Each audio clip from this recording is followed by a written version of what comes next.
What's up, you guys? Sean Rossat, managing editor, FightfulMMA.com, Fightful.com.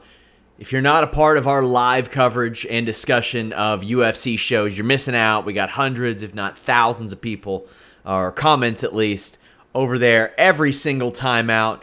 You all should give it a go. Check it out. I think it'd be worth your time, my friends. But for now, let's go ahead and talk about UFC Fight Night Vancouver. We'll be back on Tuesday with a full wrap-up of this show, but I'm going to run down the night's happenings thus far. Of what actually happened on this show. Let's go ahead and get into it. Justin Gaethje defeated Donald Cerrone via TKO round one. We knew this one was going to be a banger. We knew this was going to be a violent fight. We knew this was going to be hard to follow, so to speak. And fortunately, nothing else had to follow this. They went at it, and Justin Gaethje just cracked Donald Cerrone. Now, there was an interesting aspect to the stoppage here, in that Justin Gaethje was like, no, we're ready to do this. We're ready to finish this up. He went face down. Let's end this here. The referee, Jaron Villel, was not ready to do it, even though Gaethje looked at him twice. But hey, in all fairness, it's not Gaethje's job to decide when the fight's over. It's his job to keep fighting until that fight is over. So while I sympathize with the likes of Cerrone and Gaethje, the ref stepped in when he needed to step in. Justin Gaethje telling the ref, hey man, come on. It's not his job. Now, there are some situations like Matt Brown and I think Pete Sell where it was just a little bit too much, but you just keep, especially in this position, if you're Gaethje, you don't want to give Donald Cerrone another opportunity to get up. I thought that Cerrone was going to win this until Showdown Joe mentioned how quickly Cerrone came back. And that had me sold. He had me swayed there. And I believe it, too. I believe that Donald Cerrone came back way too fast after that Tony Ferguson fight, and he probably shouldn't have. That being said, he stepped in here, probably got himself, I don't know if he'll get himself 50 grand, because Gaethje get 50 grand, and Tristan, Connolly, and Pereira deserve the fight of the night, and they won't have to give Pereira anything. We'll talk about that momentarily. But Justin Gaethje, after the fight, said, Conor McGregor is retired. I don't want to face him. I want to face the winner of Khabib and Tony Ferguson. And I appreciate that he at least doesn't want to hold up the division, because he knows that fight is next. He knows that Ferguson and Nurmagomedov are next. And he knows he's not going to get that spot. He shouldn't anyway. That's got to be Ferguson and Khabib. And it's got to happen. It's got to happen next. And that's what I want to see, and I think that's what the masses want to see. But Justin Gaethje against Khabib, or not Khabib, well, Khabib or Ferguson, that's a fight that a lot of people want to see as well. But I think a lot of people do want to see him fight Conor McGregor. And he had agreed to fight Conor McGregor earlier this year. So I don't know what the holdup is there. I guess we'll all see. But Justin Gaethje just beats the brakes off of Donald Cerrone. Glover Teixeira, number 9, defeated number 13, Nikita Krylov. I thought this would be far more one-sided. Nikita Krylov has improved technically a little bit. He had Glover Teixeira in submission trouble a couple of times throughout this fight. But Glover Teixeira almost had this one wrapped up as well with a rear naked choke. However, that did not end up happening, but Glover ends up victorious. And when you're looking at Glover Teixeira and you're looking at him in the scope of this division, and you're looking at what he can and can't do, he's got 3 straight wins. He's won 4 out of 5. He beat another guy who was on this show tonight. He's won 8 of 11. 8 of 11. And he hasn't had a title shot in 5 years. I know it's crazy, but he ain't that far from a title shot, especially if somehow that title gets off of John Jones. But it's like, what do you do? 5 years ago, he got his ass whipped by John Jones, and things aren't getting any better for him after that. Nikita Krylov, oh my gosh, he's lost 2 of 3, but yeah, you all know my feelings on Krylov. The majority of media had this for Teixeira. 76% of fans had it for Teixeira. I couldn't believe that this was a split. I was a little bit surprised about that. Wasn't surprised to see the bad luck that Todd Duffee got. The guy got poked in the eye. He came in hard and fast with some strikes, but the guy got poked in the eye. And I saw some people saying, oh, he wanted a way out. Yeah, I doubt it. I doubt the guy that was just complaining about how much that he made, saying he couldn't fight on 10 and 10, 12 and 12, is going to pass up half of his pay. I don't think that's happening. Because if he loses, he misses out on that pay anyway. Also, weird of him to say at Media Day, oh, the media doesn't talk enough about fighter pay. Bullshit.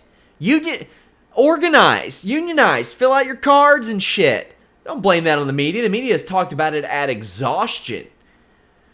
So Todd Duffee comes in and he fights for the first time and since 2015. He still hasn't won since 2014. He's been back with the UFC for 7 years. And he's fought 4 times. He's got to get back in the cage. Hopefully health holds up for him. Mikkel Pereira, better known as the guy who does lion salts, missed weight. Came into the fight, did a bunch of moonsaults, a handspring, tried to go for a rolling kappa kick. He actually hit it. And gassed himself out in a round. And gave the fight to Tristan Connolly. Mikkel Pereira won the first round, got himself tired, and then lost the last 2 rounds to Tristan Connolly. I'll give Mikkel Pereira this much. He didn't go away. If he wanted out of that fight, there were plenty of opportunities he could have just had out of that fight. But he stayed there. And Tristan Connolly won in his hometown, beat the Showboat, who is just supremely entertaining, by the way. I'll watch Pereira fight anytime. Love it. Amazing. But Tristan Connolly got the win, and he shouldn't have. If Pereira didn't do all the handsprings and the moonsaults and stuff, he wins this fight, and he wins it easily. They run this back, and Pereira doesn't do that stuff, he wins this fight easily. But good for Tristan Connolly, because you know what? He could have got intimidated by that, and he didn't. He could have felt like he was in over his head. But you know what? He stuck there, he had the heart, and he won. Good on Tristan Connolly. I hope that not only should he win Fight of the Night and get his 50 grand, he should get Pereira's 50 grand. Plus, he gets that 20% of Pereira's purse anyway. So I hope that Connolly gets, I guess it'd be at least like 125 grand, probably over 130 grand, including Reebok pay. He should. They won't, though. They'll give him half of it. They'll give him half of the Fight of the Night. Thank you to Adonis Hernandez for the super chat. It says, please watch the Sasha Banks Chronicle. Amazing. I will. Uriah Hall beat Antonio Carlos Jr. Split decision. It's fights like this that makes me wonder if I should even cover MMA again. Because I couldn't have been more wrong. I said when Hall doesn't pull the trigger, he loses. And I didn't think that he pulled the trigger effectively in this fight. And I said if it goes to the scorecards, it's going to be Carlos Jr.'s fight. It went to the scorecards, and it was not. 53% of fans, about 60% of media had it for Uriah Hall. I think that's the right call. But you can never, also I've always said you can never count out Uriah Hall. He's 35 years old right now. He's won 2 in a row. He's won 3 out of 4. That one lone loss is to Paulo Costa. This is only his second decision win in like 14 UFC fights. That's so surprising. Couldn't believe it. Couldn't believe it. Jamie Stevenson says, we knew Pereira would come to the UFC and try that shit. Bit of a moron. Probably should be at 185 anyway. I don't know if he's that much of a moron. He didn't win, but I wouldn't say moron. People know who he is. People want to see him fight. But yeah, he probably should be at 185, and I hope he goes there. Because if he pulls that off, maybe it's a little more applicable there. Misha Serkinov defeated Jimmy Crute. I thought Crute was going to win this. He is a little too raw. He looked every bit of 23 years old here. And Misha Serkinov looked every bit of the 32. And he looked like a veteran. And put away Crute after some back and forth, man. It was close here. I would love to see these guys square off again in the future. But Misha Serkinov ended up beating Crute with a Peruvian necktie. Amazing. I'm surprised nobody's adopted that into pro wrestling yet. But look at Misha Cirkunov. I thought that after he re-signed with the UFC and he lost 3 out of 4, maybe that was it. But hey, he's came in, he's beaten Cummins and Crute, and Crute will be back. He's a young guy. He's a guy I look forward to doing big stuff in the division. But Cirkunov getting that win, maybe pushing himself up a little bit in the division.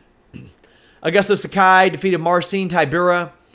KO strikes in under 1 minute. This was a drubbing. Sakai won. Miles Johns defeated Cole Smith via split decision. Hunter Azur defeated Brad Katona via unanimous decision. I cannot get excited for a Brad Katona fight. Ugh! Chaz Skelly defeated Jordan Griffin via unanimous decision. Austin Hubbard defeated Kyle Prepolek via unanimous decision. A lot of 29-28s across this prelim card. Not the best prelim card, but the Luis Smoka and Augusto Sakai finishes were worth watching. Luis Smoka is a guy that I want to put over too. He came into the UFC and had a little bit of a buzz about him. He had fought in that Filipino company, and it just fought crap opponents, but stepped into the UFC and won, I think, 5 of his first 6, had some performance of the night bonuses, and then just lost his way out of the UFC. And when I say he lost his way out of the UFC, I don't mean like lost 2 or 3 fights. He lost 4 fights, and he was getting handled. Now, granted, these were against really good fighters. Moreno, Borg, Elliott, Nicolau. And he was gone. By the end of 2017, after that Nicolau fight, he was gone. 2018, he owned that year. He got right back in the cage in April, finished a guy. Got right back in June, finished another guy. Got right back in October, finished a guy. And by November, he was back in the UFC. Back in the UFC, won his way back. Not like oh man, you know what? We're really in a bind, got to have him back, even though they kind of were. He got back in the UFC in 11 months, won his return fight. He did lose to Matt Schnell, but returned against Ryan McDonald. He's won 2 out of 3. He is a completely appropriate UFC fighter, and I dig that. I dig that. I can talk a little bit about Bloodsport as well, since I'm here, and the time isn't like this isn't a long review or anything like that. But I'll go ahead and talk about Bloodsport. Josh Barnett's Bloodsport 2 happened tonight. Good show. Allison Kay defeated Nicole Savoy via KO. I really dug that. We spoke to Allison Kay. Make sure you guys check that out. We had her in studio. Davey Boy Smith Jr. versus Tom Lawler. Davey Boy Smith ended up winning via TKO. Tom Lawler stepped in on commentary earlier in the night and just had a really, really great performance on commentary as well, I thought. I think that he does great there. He's definitely got a future in that as well. Zach Wentz and Anthony Henry. This was a much faster paced fight than a lot of fights. And Zach Wentz, I don't see a lot of this out of him, so I was happy to see some of this out of him.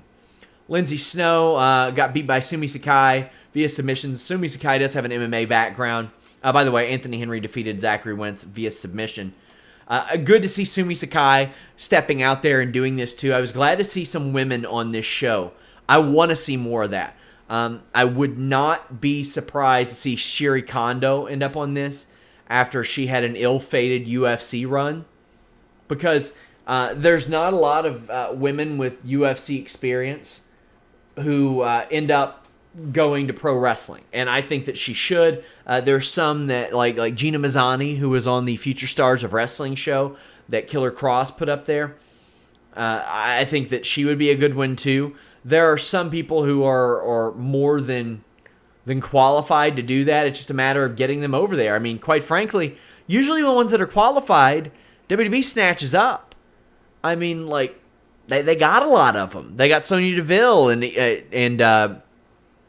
they picked up Ronda Rousey, Jessamine Duke, Marina Shafir, Shayna Baszler, Shadia Bazazio. They got her too. Tanera Conti, who had some grappling background.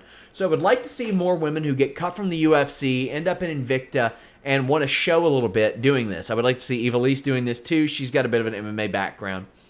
Timothy Thatcher defeated Ikushi Minowa via submission.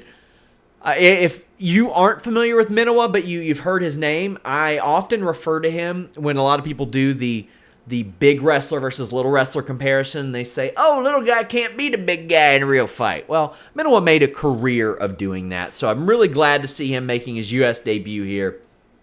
That was really, really awesome. I love this.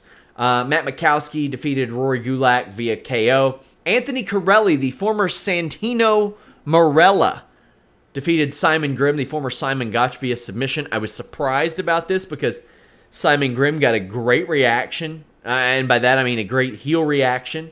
He seems to be pretty dedicated to doing these types of shows, and you got to wonder, like, how many of these does an Anthony Corelli, a Santino Marella, have in him? Now, this is a guy who had retired and took years off, quite frankly. Just didn't wrestle for a long time. And I wasn't sure if he ever was. Like, he didn't wrestle for 2 years, or I think a little bit longer than that. Probably about 3 years, and since 2017, he's kind of eased back in.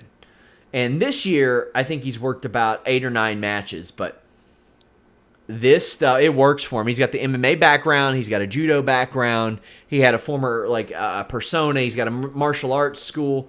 This was good, and he looked in awesome shape. He looked in amazing shape. Eric Hammer defeated J.R. Kratos via submission. I was not familiar with either man, and they had a really good match. I would love to see both of them back in the fold as well. Killer Kross defeated Nick Gage via technical submission. This was pretty quick. Nick Gage did not fit in on this show, and I like that. He stuck out like a sore thumb, and I think that's great.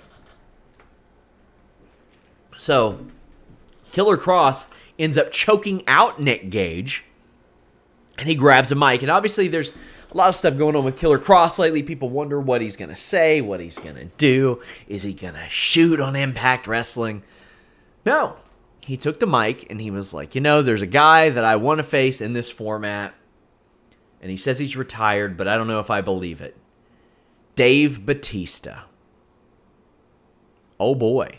And the crowd goes freaking nuts. And Twitter goes freaking nuts. And I go freaking nuts. Dave Bautista is a guy who loves MMA, who fought in MMA once, who has trained with Josh Rafferty, who we've interviewed on the site multiple times, trained with Davey Boy Smith Jr. I don't know if he has or had an MMA gym. But word is, and I have not been able to confirm yet, but word is he was in Atlantic City filming a movie tonight. Oh, man. Man. That was something. That was outstanding. And that does a few things. It puts Bloodsport in the headlines. It puts Bautista in the headlines. It puts Killer Kross in the headlines and his situation in the headlines.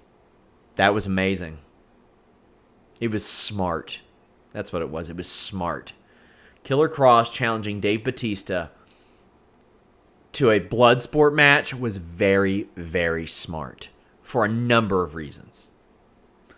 Also smart was booking Josh Barnett against Chris Dickinson.